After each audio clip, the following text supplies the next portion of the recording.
મિત્રો આજે આપણે જાણીશું ધોરણ 12 વિષય છે ગુજરાતી અને કાવ્ય નંબર 3 દમયંતી સ્વયંવર અને એનું સ્વાધ્યાય સોલ્યુશન આપણે સંપૂર્ણ આ વિડીયોમાં જોશું.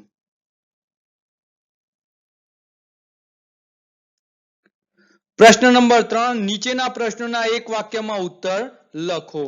નંબર 1 દમયંતી પોતાના પતિ આગળ કઈ રીતે મૂંઝવણ રજૂ કરે છે?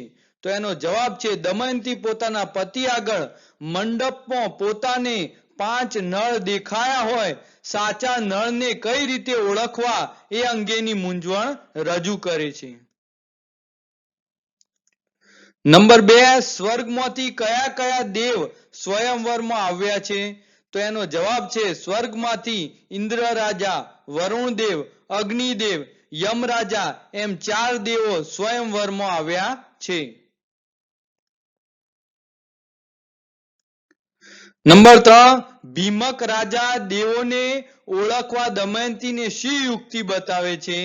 તો એનો જવાબ છે ભીમક રાજા દેવોને ઓળખવા દમયંતીએ એ યુક્તિ બતાવે છે કે તેમની આંખો પલકારો નહીં કરે, એમનામાં વસ્ત્રો વીજ સ્વચ્છ હશે અને તેઓ અંતરિક્ષમાં ઊભા હશે એવી રીતે એમની ઓળખ આપે છે.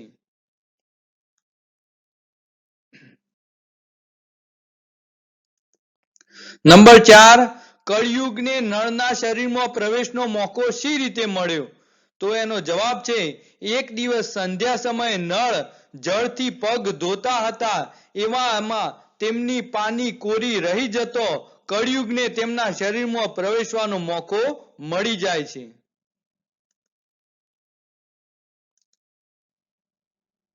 પ્રશ્ન નંબર 2 નીચેના પ્રશ્નોના 4-5 વાક્યમાં ઉત્તર લખો.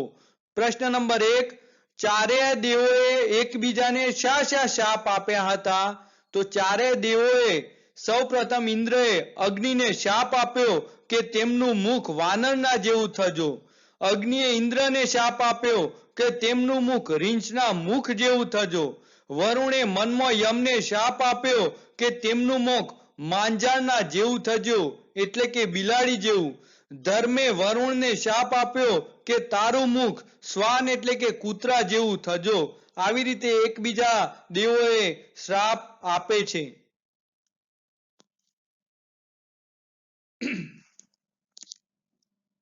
નંબર 2 નળ અને દમયંતીનો પ્રસન્ન દાંપત્ય પ્રેમ વર્ણવો. તો એનો જવાબ છે દમયંતી અને નળ રાજાના લગ્ન થયો. બંને સત્ય અને ટેકનું પાલન કરતો સુખમય જીવન વિતાવે છે. ચારેય વર્ણના કુળ ધર્મનું પાલન કરે છે. પુત્ર અને પુત્રીનો જન્મ થતો મધુર કિલકિલાટથી તેમનું આંગણું શોભતું હતું. આમ આ પતિ પત્નીનું પ્રસન્ન દાંપત્ય જીવન સહસ્ત્ર વર્ષો સુધી અવિચળ રહ્યું હતું.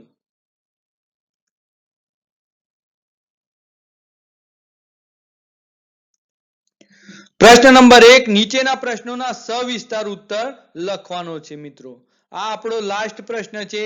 નંબર 1 દેવોને નળ અને દમયંતીને પ્રસન્ન થઈને કયા કયા વરદાન આપ્યા છે? તો એનો જવાબ છે દેવોએ પ્રસન્ન થઈને નળ અને દમયંતીને કુલ 9 વરદાન આપ્યા છે. દરેક દેવે 2-2 વરદાન આપ્યા છે.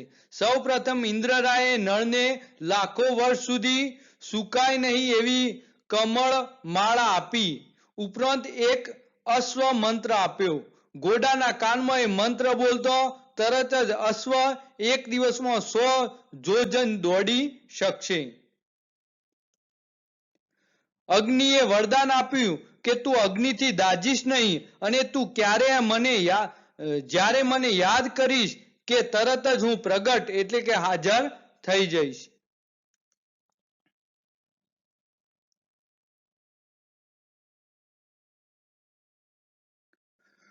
ધર્મે વરદાન આપતો કહ્યું તું જ્યાં સુધી રાજ ભોગવીશ ત્યાં સુધી તારા રાજમાં કોઈને રોગ નહીં થાય અને તારી કથાનું જે વાંચન કરશે તેને ક્યારેય જાંચવું એટલે કે માંગવું નહીં પડે.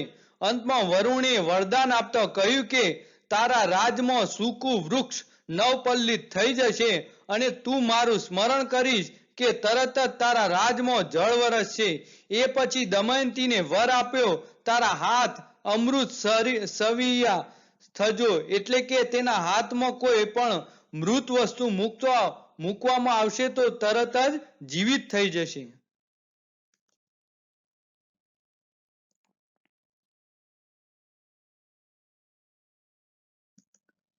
નંબર 2, દમયંતી સ્વયંવર કડવાની કથા તમારા શબ્દોમાં લખવાની છે. એનો જવાબ છે વિદર્ભ દેશના રાજા ભીમકે તેમની પુત્રી દમયંતીનો સ્વયંવર યોજ્યો હતો. હંસે દમયંતી આગળ નર રાજાનું વર્ણન કર્યું હતું. ત્યારથી દમયંતીએ નળને જ વરમાળા આરોપવાનું નક્કી કર્યું હતું. પરંતુ દમયંતીને પરણવા ઉત્સુક ઇન્દ્ર, અગ્નિ, વરુણ અને જમે નળનું રૂપ ધારણ કર્યું હતું. દમયંતી નળને વરમાળા પહેરાવવા આવી ત્યારે નળને આવેલા આ 4 દેવોને પોતાની ડોક આગળ કરી દમયંતી વિમાસણમાં પડી. આમાં સાચો નળ કયો? તેણે પિતા પાસે પોતાની સમસ્યા રજૂ કરી. ભીમકે કહ્યું, તું જ માત્ર આ 5 નળને જુએ છે, બીજું કાંઈ નહીં. જે દેવો નળ રૂપે આવ્યા છે તેમની આંખ એક પણ પલકારો નહીં કરે, જેમનામાં વર્ષો વિરજ સ્વચ્છ હશે અને અંતરિક્ષમાં ઉભા છે. દમયંતી આશા સાથે ફરી મંડપમાં પહોંચી, પણ એક એક દેવ પોતાની કંઠ આગળ કરે. આથી દેવોએ એકબીજાને શાપ આપ્યો. એ પ્રમાણે ઇન્દ્રના શાપથી અગ્નિ વાનરમુખા થયા, અગ્નિના શાપથી ઇન્દ્ર રીંછમુખા થયા, વરુણના શાપથી યમ માંજરમુખા અને ધર્મના શાપથી વરુણ શ્વાનમુખા થયા. આ તો સરસ મજાના 4 વર થયા.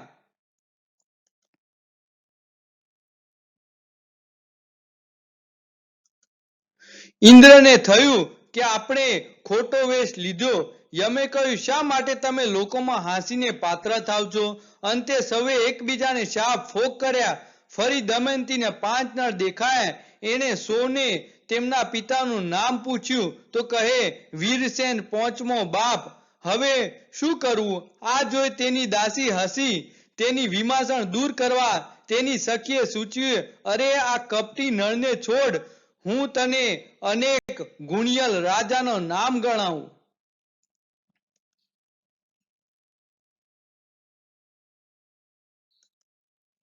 દાસીએ અનેક રાજાના નામો ગણાવ્યા, પણ દમયંતીને એક પણ પસંદ પડ્યો નહીં. એવામાં નારદજી દરેક દેવની પત્નીને લઈને આવ્યા. સૌનું કપટ તેમજ પરણવાની લાલસા ખુલ્લો પડી ગયો. દમયંતીએ તેમને વિનંતી કરી, અમે તમારી ઉપાસના ભક્તિ કરીએ છીએ. તમે મારા પિતા ભીમક છો અને હું તમારી પુત્રી સમાન છું. દેવો લજવાયા. તેઓ મંડપમાં પ્રત્યક્ષ હાજર થયા. દરેક દેવ નળ અને દમયંતીને વરદાન આપ્યા, જે આ પ્રમાણે છે. ઇન્દ્ર લાખ વર્ષ સુધી ન સુકાય તેવી કમળમાળા આપી અને અનેક અશ્વમંત્ર આપ્યો. એ મંત્ર સાંભળી અશ્વ એક દિવસમાં 100 જોજન દોડી શકશે. અગ્નિનું વરદાન, નળ અગ્નિને દાઝશે નહીં અને નળ જ્યારે તેને યાદ કરશે ત્યારે તે તત્કાળ હાજર થશે. ધર્મનું વરદાન હતું કે નળ જ્યાં સુધી રાજ ભોગવશે ત્યાં સુધી તેના રાજમાં કોઈ એક પણ રોગ નહીં થાય અને નળની કથાનું જે વાંચન કરશે તેનું જીવનમાં કદી જાચવું એટલે કે માગવું નહીં પડે.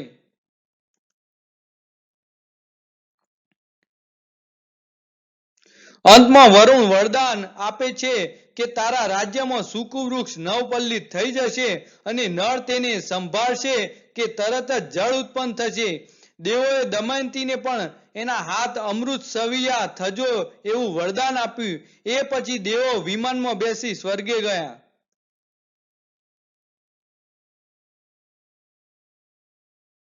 પ્રસ્તુત કરતા doctor Shabbir Ali ji Bhatt. Thank you for watching this video. આવા વધુ વિડીયો જોવા માટે મારી ચેનલને તમે સબસ્ક્રાઇબ કરો, બેલ આઇકોન દબાવો અને મિત્રો અહીં જે પ્લેલિસ્ટ આપેલા છે એમાંથી તમે સ્વાધ્યાય અને પાઠના એનિમેશન વિડીયો જોઈ શકો. Thank you for watching this video.